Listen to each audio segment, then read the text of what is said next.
പാഠം 163. കറണ്ടിനെ കെമിസ്ട്രി പഠിപ്പിക്കുമ്പോൾ.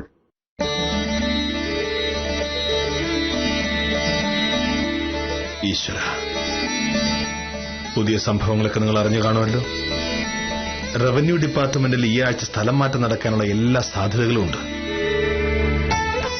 എന്നെങ്ങാനും ഇവിടുന്ന് സ്ഥലം മാറ്റി ആകെ ബുദ്ധിമുട്ടാവും. ഇവിടെ ആകുമ്പോ എനിക്കും ഭാമയ്ക്കും നാട്ടുകാരെയും ആഫീസുള്ളവരെയൊക്കെ നല്ല പരിചയമായതുകൊണ്ട് ഇവിടെ തന്നെ ഇങ്ങനെ കഴിയാനാ ഞങ്ങളുടെ പരിപാടി. തഹസിൽദാർക്ക് എന്നോട് വലിയ കാര്യമാണെങ്കിലും വകുപ്പ് റവന്യൂ അല്ലേ, ശത്രുക്കൾ ഒരുപാടുണ്ടാവും.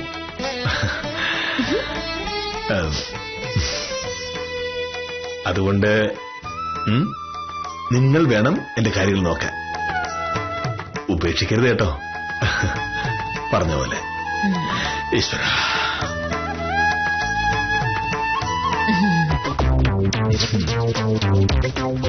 കഴിഞ്ഞോ? എന്ത് പ്രാർത്ഥന കഴിഞ്ഞോ എന്ന്. അപ്പോ സ്ഥലം മാറ്റം ഒഴിവാക്കാൻ ദൈവങ്ങളൊക്കെ കൂടെ ഇടപെടുമായിരിക്കും. അവര് കൂടി മനസ്സ് വെച്ചാ പിന്നെ പേടിക്കാനൊന്നുമില്ല. പക്ഷെ കറണ്ടിന് എന്ത് ചെയ്യും? കറണ്ടിനോ? ഇന്നലെ രാത്രി കറണ്ട് പോയതാ. അപ്പൊ മുതൽ ഞാൻ പറയുന്നതാണ് ഇലക്ട്രിസിറ്റി ഓഫീസിലേക്ക് വിളിക്കാൻ. അപ്പൊ വിളിച്ചില്ല. സമയം എത്രയായി? 9. ഇതുവരെ കറണ്ട് വന്നിട്ടില്ല. ഞാൻ വിളിച്ചില്ല എന്ന് നിന്നോട് ആരാ പറഞ്ഞത്? ഞാനിന്ന് രാവിലെ വിളിച്ചാണല്ലോ. അവര് ഉടനെ വന്ന് ശരിയാക്കാമെന്നും പറഞ്ഞു. എന്നിട്ട് ഇതുവരെ ആരെയും കണ്ടില്ലല്ലോ. മോഹനേട്ടാ, ഇന്നിടാ മോഹനേട്ടന് ഷർട്ട് മുണ്ട് തേച്ചിട്ടുണ്ടായിരുന്നു. കറണ്ട് വന്നില്ലെങ്കിൽ നാളെ ചുക്കിച്ചെളിഞ്ഞ ഷർട്ട് ഇട്ടുകൊണ്ട് പോകേണ്ടി വരും. ഫ്രിഡ്ജിലിരിക്കുന്ന സാധനങ്ങൾ ഉച്ചയ്ക്ക് മുന്നേ കേടാവും. പിന്നെ ഇതിനൊന്നും എന്നെ കുറ്റം പറഞ്ഞിട്ട് കാര്യമില്ല. നിന്റെ സംസാരം കേട്ടാ ഞാൻ എന്തോ തെറ്റിയതുപോലെയാണല്ലോ സംസാരിക്കുന്നത്. കറണ്ട് പോയത് മോഹനേട്ടൻ ഒന്നും ചെയ്തിട്ടല്ല. പക്ഷെ കറണ്ട് വരണമെങ്കിൽ മോഹനേട്ടൻ എന്തെങ്കിലും ചെയ്തേ പറ്റൂ.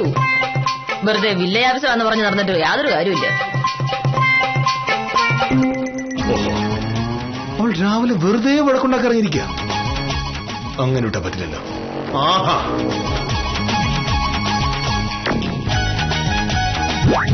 ഭമേ, രാവിലെ ഒരാൾ പ്രാർത്ഥിക്കുന്നത് എന്തിനാണെന്ന് അറിയാമോ? പ്രാർത്ഥിക്കുവാൻ ഓരോരുത്തർക്കും ഓരോ കാരണങ്ങളുണ്ട്. അങ്ങനെയല്ല. മനപ്രയാസമുള്ള ദിവസങ്ങളിലും നമുക്ക് ജോലിഭാരം കൂടുതലുള്ള ദിവസങ്ങളിലൊക്കെ ഒന്ന് ദൈവത്തെ വിളിച്ച് പ്രാർത്ഥിച്ചാൽ നല്ല മനസ്സമാധാനം കിട്ടും. പോസിറ്റീവ് എനർജി എന്ന് പറയും. ശരി, അതുകൊണ്ട് ഞാൻ ഒരു വലിയ പ്രശ്നത്തിന്റെ പേരിലുണ്ടായ മനപ്രയാസത്തെ മാറ്റിത്തരണമേ എന്ന് ദൈവത്തോട് പ്രാർത്ഥിക്കുകയായിരുന്നു. പ്രാർത്ഥനയിലൂടെ ഒരല്പം മനസ്സമാധാനം കിട്ടി വന്നപ്പോ നീ നടപെട്ടു. അല്ലെങ്കിലും എനിക്കറിയാം, എനിക്ക് ഒരല്പം പോസിറ്റീവ് എനർജി കിട്ടുന്നത് നിനക്ക് ഇഷ്ടമല്ല. മോഹനേട്ടന് പോസിറ്റീവ് എനർജി ഉണ്ടാവുക എന്നുള്ളതല്ല എന്റെ പ്രശ്നം. ഈ വീട്ടിൽ ഇലക്ട്രിക്കൽ എനർജി ഇല്ല എന്നുള്ളതാണ്. കറണ്ട് ഇല്ലാതെ ഈ വീട്ടിലൊന്നും നടക്കില്ല. ഭമേ, ഇത് കേരളമാണ്. ചിലപ്പോ 1-2 മണിക്കൂർ കറണ്ട് ഇല്ലായിരുന്നിരിക്കും. അങ്ങനെ 24 മണിക്കൂറും കറണ്ട് വേണമെന്ന് പറഞ്ഞിരുന്ന നടക്കും. 24 മണിക്കൂറും വേണ്ട. രാവിലെ എഴുന്നേക്കുന്നത് മുതൽ ഓഫീസിൽ പോകുന്ന നേരം വരെയെങ്കിലും കറണ്ട് ഉണ്ടായില്ലെങ്കിൽ ഈ വീട്ടിലെ കാര്യങ്ങൾ ഒന്നും നടക്കൂല. കറണ്ട് കൊണ്ട് നടക്കുന്ന എന്ത് കാര്യമാണ് ഈ വീട്ടിൽ രാവിലെ നടക്കുന്നത്? ചോറും കറിയും വെക്കുന്നത് ഗ്യാസ് സ്റ്റൗവിലാണ്. കറണ്ട് വേണ്ട ആണോ?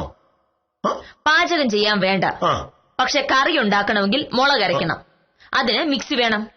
മിക്സി കറണ്ടിലേ വർക്ക് ചെയ്യൂ. ഇതാണ് നിങ്ങൾ പെണ്ണുങ്ങളുടെ കുഴപ്പം.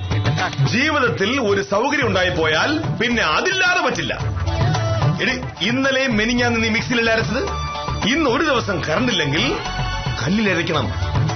ഏത് കല്ല്? ഈ വീട്ടിൽ അരകല്ലില്ല. മുറ്റത്ത് ഒരു അലക്കല്ലുണ്ട്, അതിലരച്ചാ മതിയോ?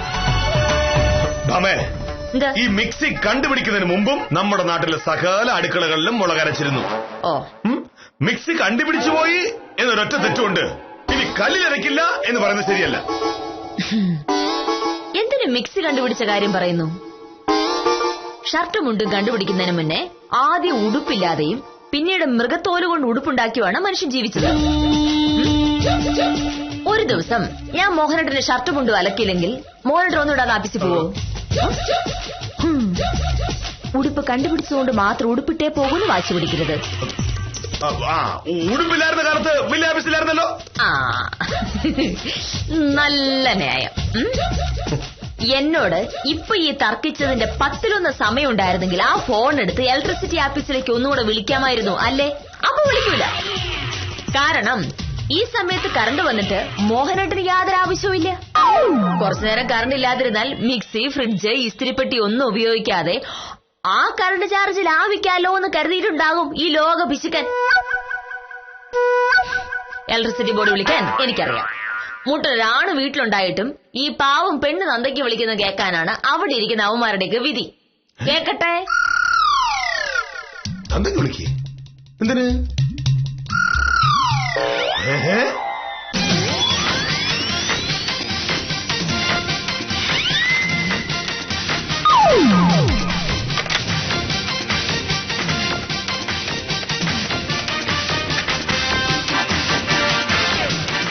ഹലോ, ഇത് ഇലക്ട്രിസിറ്റി ബോർഡല്ലേ? ഞാൻ ശിവക്ഷേത്രത്തിനടുത്തുള്ള ലൈനിൽ നിന്ന് വിളിക്കുക. Consumer number 397. നേരത്തെ വിളിച്ചിരുന്നു. നേരത്തെ വിളിച്ചു തന്നെ ഭർത്താവാണ്. അപ്പോ ഉടനെ ആള് വരുമെന്ന് നേരത്തെ പറഞ്ഞിരുന്നു. ഇപ്പോ മണിക്കൂർ 1.5 ആളുമില്ല, കറണ്ടുമില്ല. അടുത്ത വീട്ടിലോ? അടുത്ത വീട്ടിൽ കറണ്ട് ഉണ്ടോ എന്ന് നോക്കേണ്ട കാര്യം എനിക്കില്ല. ഈ വീട്ടിലെ കണക്ഷന്റെ കാര്യമേ എനിക്ക് നോക്കേണ്ടതായിട്ടുള്ളൂ. ഓ, എന്തോ മനസ്സില്ലേ? പൊന്നു മോനെ, താനിപ്പോ സംസാരിക്കുന്നത് ആരോടാണെന്ന് അറിഞ്ഞിട്ട് സംസാരിക്കണം. കൃത്യമായിട്ട് കറണ്ട് ചാർജ് അടയ്ക്കുന്ന ഉത്തരവാദിത്തപ്പെട്ട ഒരു കസ്റ്റമർക്ക് അയാൾ അർഹിക്കുന്ന സേവനം കൊടുക്കാനുള്ള ബാധ്യത നിങ്ങൾക്കുണ്ട്. അതറിയോ? വരട്ടുന്നോ മോനെ? വേണ്ട കേട്ടോ. ആളറിയാതെ വേഷം കെട്ട് ഇറക്കല്ലേ. കോടതി വരാതെ ഇറങ്ങിയിട്ട് നിനക്ക് വേറെ ഒരു പണിക്ക് നേരം കിട്ടില്ല. ആഹാ, നീ ഒരു വക്കീലത് ഗുണ്ടയോ? എന്ത്? നീ വിളിച്ചത് ഏതെങ്കിലും ഒരു കള്ളുഷാപ്പിലേക്കോ ചന്തയിലേക്കോ അല്ല, ഒരു സർക്കാർ ഓഫീസിലേക്കാണ്. അവിടെ ആ ഫോണിൽ മറുപടി പറഞ്ഞത് ഒരു സർക്കാർ ഉദ്യോഗസ്ഥനും. ഒരു സർക്കാർ ഉദ്യോഗസ്ഥനോട് ഇങ്ങനെയാണോ സംസാരിക്കുന്നത്? ഞാൻ ഒരപമര്യാദയും പറഞ്ഞില്ല. എന്നോട് അയാൾ പറഞ്ഞു കറണ്ട് തരാൻ മനസ്സില്ല എന്ന്. അപ്പോ എനിക്ക് പറയാനുള്ളത് ഞാനും പറഞ്ഞു. പക്ഷേ നീ സംസാരിച്ചത് ഒരു സർക്കാർ ഉദ്യോഗസ്ഥനോടാണ്. അതെ, അതുകൊണ്ടാണ് ഞാൻ അയാളോട് അങ്ങനെ സംസാരിച്ചതും. മോഹനേട്ടാ, ഒരു സർക്കാർ ഉദ്യോഗസ്ഥനോട് നമ്മൾ കാണിക്കുന്നതിനെക്കാട്ടിലും മര്യാദ ആ സർക്കാർ ഉദ്യോഗസ്ഥൻ നമ്മളോട് കാണിക്കാൻ അയാൾക്ക് ബാധ്യതയുണ്ട്. കാരണം നമ്മൾ ജീവിക്കുന്നത് അയാളുടെ ചെലവിലല്ല, അയാൾ ജീവിക്കുന്നത് നമ്മളുടെ ചെലവിലാണ്. പക്ഷേ നാട്ടിലുള്ള ആൾക്കാരെല്ലാം കൂടി ഇങ്ങനെ സർക്കാർ ഉദ്യോഗസ്ഥന്മാരെ ചീത്ത വിളിക്കാനും പേടിപ്പിക്കാൻ തുടങ്ങിയപ്പോൾ എന്താ ഉണ്ടാവുക? എന്തുണ്ടാവാൻ? അവനവന്റെ അവകാശങ്ങളെപ്പറ്റി ഓരോ പൗരനും ബോധമുണ്ടാവുന്ന കാലത്ത് ഒന്നെങ്കിൽ സകല സർക്കാർ ഉദ്യോഗസ്ഥരും നന്നാവും, ഇല്ലെങ്കിൽ ഇടികൊണ്ട് റൊട്ടി പോലെയാവും. ഇവിടുന്നിടയ്ക്ക് നക്സലൈറ്റ് ആയോ? ഈശ്വരാ, ഇങ്ങനെയാണെങ്കിൽ ഞാൻ അങ്ങനെ ഇവിടെ കഴിഞ്ഞുകൂടും. സാറേ,